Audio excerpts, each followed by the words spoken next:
signed. I'm Jonathan Hancock, and I'm the Associate Executive Director here at Emmaus Ministries.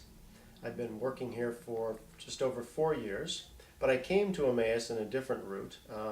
Back in 1990, when John Green began the ministry, he wanted to draw in some board members, and he called the church where I was working, and he asked if the church could be involved with the ministry, and I let him know that our church was already way over involved in urban ministry. I said, but I would be interested in connecting. I've been looking for a way to be involved outside of our church congregation, and so I came on at that time and served on the board for those first 5 years. I was one of the board members, and I was the chair of the board in that time. And then I took off 5 years when our first child came along, and then I came back on again, the board for another 5 years.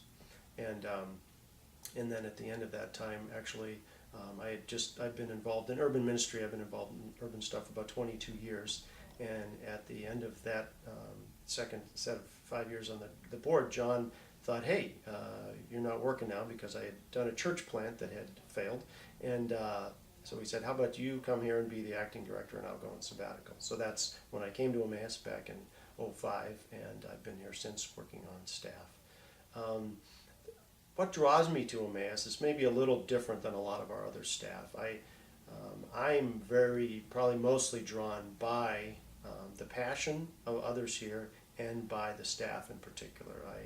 I love the staff that we've had and that we have right now, and I love their heart for the guys, their desire to live alternatively, more simply, their desire to just live out kingdom values, to work with those who are most wounded on the streets, the down and out, the struggling, and so I'm very drawn to that. So I care for the guys, and I try to connect with them in a variety of ways.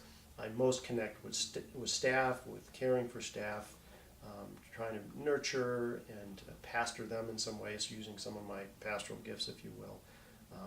So that's really a lot of what draws me today to Emmaus. So those are little snippets about my life and the sort of things I do here.